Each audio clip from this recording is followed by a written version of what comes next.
Oi pessoal, tudo bem? Sejam bem-vindos ao meu canal e hoje a gente vai continuar com o nosso vídeo sobre os dois últimos níveis de alfabetização, que é o silábico alfabético e o alfabético, né? Então, só revisando o que a gente viu lá nos vídeos anteriores, nós falamos sobre o pré-silábico, que é o nível em que a criança faz sinais gráficos e desenhos sem ter noção nem de som e nem da representação da letra, né, nem da grafia. Depois nós falamos do silábico sem valor sonoro e com valor sonoro, que a diferença entre eles é que uma criança tem a noção de que a letra tem um som e esse som forma uma sílaba, né? Por exemplo, duas letras formam sílabas, então ela não tem ainda essa noção. Já no com valor sonoro, ela já tem essa noção, né? O silábico com valor sonoro, a criança já sabe, ela já sabe utilizar, fazer a utilização das letras, fazendo a correspondência com o seu som sonoro, né? E também com a grafia. Ela, com certeza, ela vai fazer várias tentativas com alguns erros, mas ela está nesta fase, então ela vai tendo um sucesso futuro aí. Então ela vai ter vários erros, mas ela vai conseguindo adquirir quando ela conseguir ter a propriedade do som de cada sílaba, tá? Depois a gente tem então o silábico alfabético, que é quando a criança descobre que uma letra não funciona sozinha, né? Que se ela fizer a escrita só com letras isoladas, essas letras elas não vão representar nada, né? Então ela começa a entender que ela precisa escrever e que ela precisa formar a palavra através das suas sílabas. Ela tem que fazer essa formação de duas letras para poder formar um som. Ela tem a noção de que cada letra representa um som, mas quando ela se junta com por exemplo, uma vogal, ela vira um som que é o som de cada fala da nossa, que é o som da fala, o som das palavras, tá? Ela sabe que uma unidade, como eu falei, ela sabe que ela tem a noção do que é uma sílaba e do que é uma letra sozinha, né? A gente não considera as regras ortográficas, né? Por exemplo, do SC, de algumas letras que podem estar sozinhas, né? Por exemplo, caimento, né? Que tem o I, né? Caimento, perdeu, né? Que tem lá o U sozinho.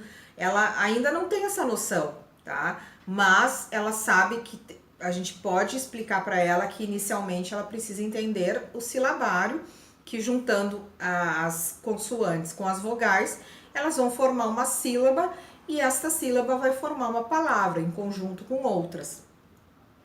Ela já perde aquela noção que ela tinha lá no início, em que ela tinha que botar um monte de letra, que ela tinha que botar um monte de letras aleatórias, ou ela tinha que escrever coisas compridas, ou ela podia botar palavras só com um monte de vogal, né? Então ela vai perdendo essa noção e vai aumentando o seu conhecimento em relação às letras e às sílabas.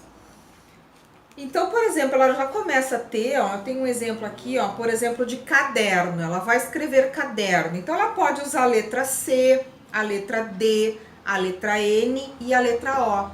Tá faltando algumas vogais, mas ela já começa a ter essa noção de que precisa ter uma vogal junto. Ela ainda está, algumas vezes, ela não teve aquisição total do som e de cada sílaba e de cada letra.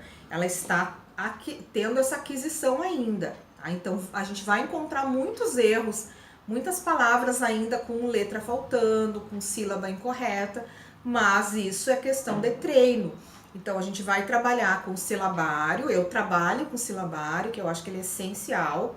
Eu trabalho todo o silabário, até da letra A até a última letra, porque ela precisa conhecer todas as sílabas e quando a gente vai formando as palavras, ela usa o silabário para consulta, tá? Ela não é obrigada, gente, isso é uma prática que eu faço, tá?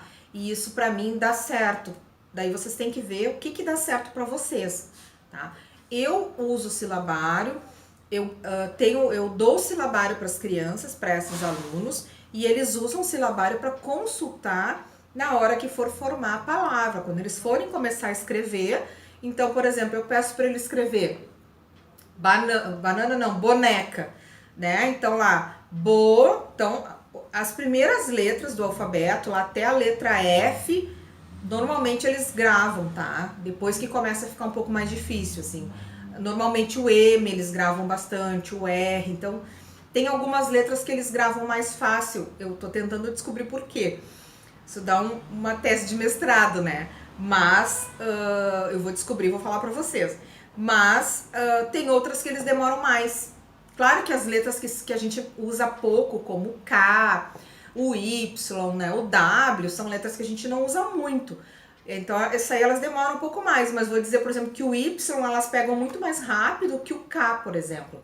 Porque o Y tem o som do I, então para elas é a mesma letra, né? O que vai mudar é na ortografia, tá bom? Então, assim, ela já começa a escrever alfabeticamente, ela já começa a saber como é que se escreve e ela vai adquirindo essa maturidade na escrita de forma com que ela vai avançando, ela vai conseguindo adquirir. E a gente tem então o último nível, que é o nível alfabético. Ela já consegue, a criança já consegue reproduzir normalmente, de forma praticamente correta, tá? Todos os fonemas adequadamente de cada palavra. Então ela consegue usar a grafia, consegue fazer o desenho da letra certinho, consegue entender o som dessas letras, certo? Que cada som corresponde a um fonema, corresponde a uma partezinha da palavra. O que é importante vocês terem de noção? Nem todas as dificuldades da criança na escrita e na leitura vão estar superadas. Por quê? Porque ela ainda precisa aprender muito, ler bastante, escrever bastante, né, para que ela atinja o nível ortográfico.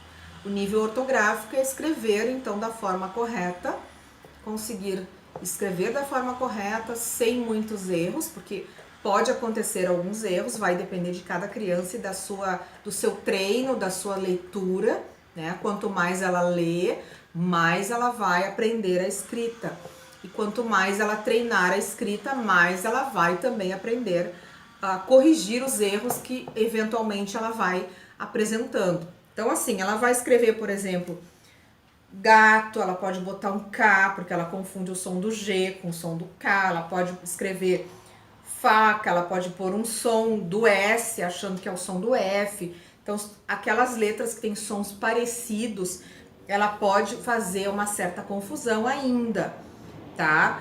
Então, neste nível, ela já está muito avançada, porque ela sabendo a letra que corresponde ao seu som, sabendo falar as sílabas da forma correta, a questão de colocar no papel, de fazer a escrita, é uma questão de tempo e de paciência, porque ela vai adquirindo com o tempo.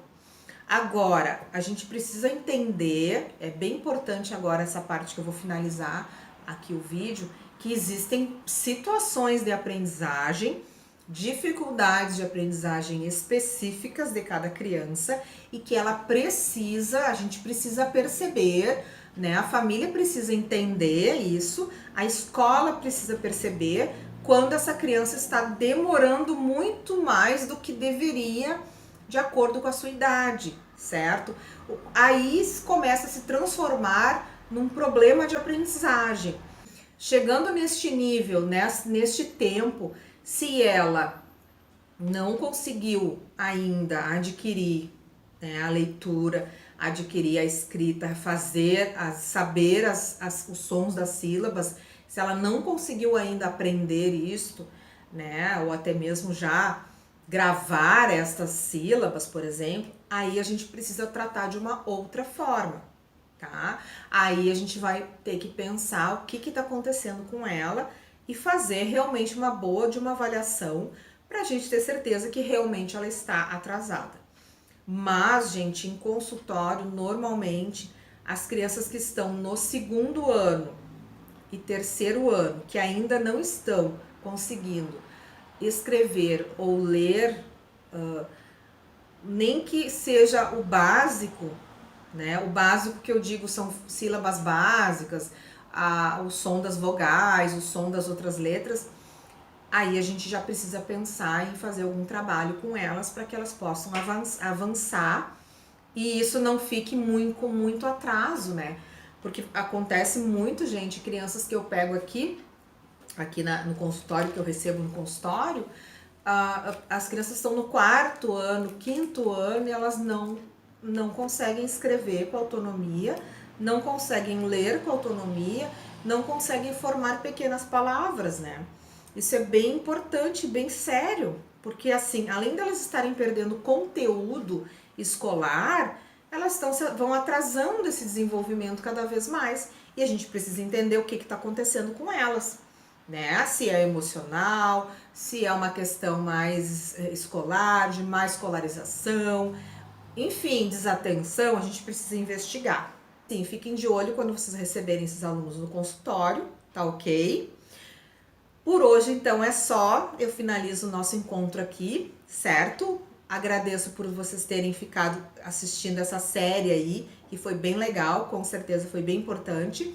Coloquem nos comentários, gente, aqui do nosso vídeo, quais assuntos vocês gostariam que eu falasse, tá? Quais assuntos, se vocês querem saber de algum exemplo, se vocês querem saber de alguma coisa mais prática, né? Alguma coisa envolvendo rotina, organização, enfim. E fiquem ligados aí, coloquem nos comentários que eu, assim que possível, faço para vocês, disponibilizo para vocês, tá ok? E fiquem ligados no canal que tem novidade aí futuramente, tá ok? Não percam. Um beijo, tchau!